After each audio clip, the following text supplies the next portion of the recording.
So how do you turn off the battery usage on the iPhone?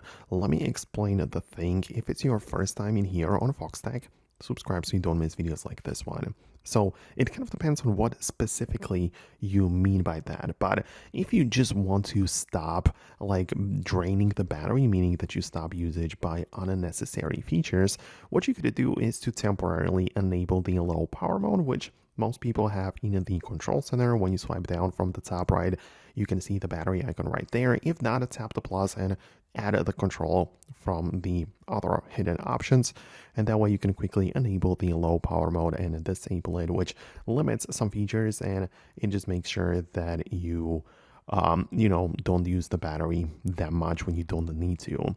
But there are also some manual features which you can enable or disable to just save some battery on your end. So the most common example includes going to the general section of your settings and the background app refresh, which means that you give apps permission to run in the background. This is one of the most high usage activities because it not only uses battery, but it also uses like the Wi-Fi or cellular connections to get at the data. So that even uses more battery while it's all in the background. So you can turn it off or only leave a few apps enabled if you just want to turn off some unnecessary usage of the battery of your iPhone. Another big consumption situation or problem with the battery could be caused by the location services, which by any means you should not like delete or stop using location on your phone. But if you go to your privacy and security, you get to at least manage which apps can and cannot use it, because there are even some apps which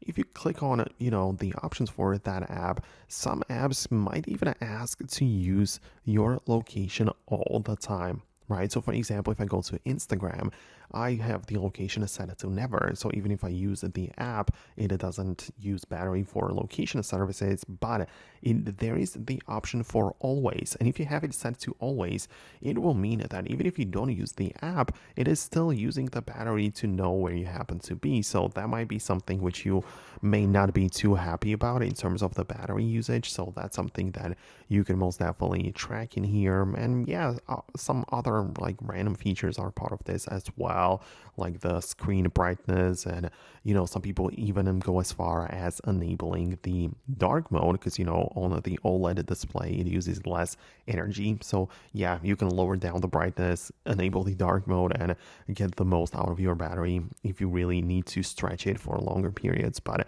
that is all for me. I really hope that I was able to guide you through it and show you some things which you may find useful. Thanks a lot for watching, and I'll see you later in the future uploads.